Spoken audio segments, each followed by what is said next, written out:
अस्सलाम वालेकुम। जितने उम्रा ज़ायरीन उम्रा अदा करने के लिए सऊदी अरब में मौजूद हैं, वो गए हुए हैं, उनके लिए एक ख़ास मैसेज और पैगाम है। और आप लोगों के अज़ीज़ व कारब जो आप लोग देख रहे हैं, सुन रहे हैं, अगर आपका कोई अज़ीज़ व कारब, कोई रिश्तेदार उम्रा की गर्ज से सऊदी अरब में मौजूद है, तो आप ये वीडियो उनको ज़रूर शेयर करें।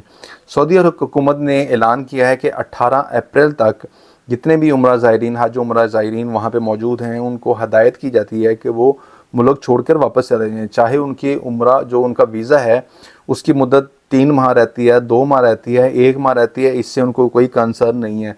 आपको डायरेक्ट किया जाता है कि आप 18 अप्रैल तक तमाम ज़ायरीन जो हैं वो सऊदी अरेबिया को छोड़ दें।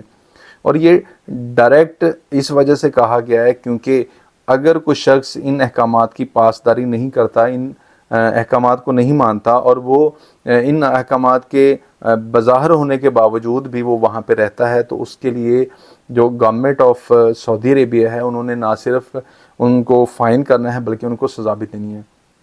तो कोई फ़ायदा नहीं है वहाँ पे रुकने का। आप लोग उम्रा करने के लिए गए हैं, अपने उम्रा को मुख्तसर करें, मुख्तसर करके अपने ममालिक में वापस चले जाएँ, क्योंकि अगर आप नहीं आएंगे तो फिर वहाँ की जेल जो है वो आपकी मुंतज़र होगी और जुर्माना, भारी जुर्माना आपको होगा जो कि आपकी नस्लें भी नहीं चुका पाएंगी। हम लोग यहाँ से बमुश्किल कुछ पैसे इकट्ठे करके वहाँ पे जाते हैं ताकि हम लोग एक मजहबी फ़रीज़ा सर अंजाम दे सकें।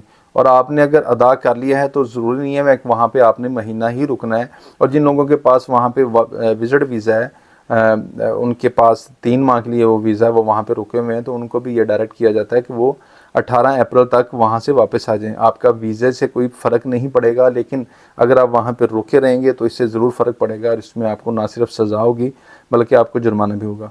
तो ये वीडियो अपने उन तमाम अज़ीज़ व अक़ारब के साथ शेयर करें जो वहाँ पे मौजूद हैं, उम्रे की गर्ज से गए हुए हैं और उनकी वापसी 18 के बाद मतवक्का है। तो उनसे कहें कि वो 18 तक अपने मुल्क में वापस आ जाएं ताकि आप लोग भी किसी किस्म की परेशानी से बच सकें और वो भी किसी किस्म की परेशानी का शिकार ना हो। अस्सलाम वालेकुम।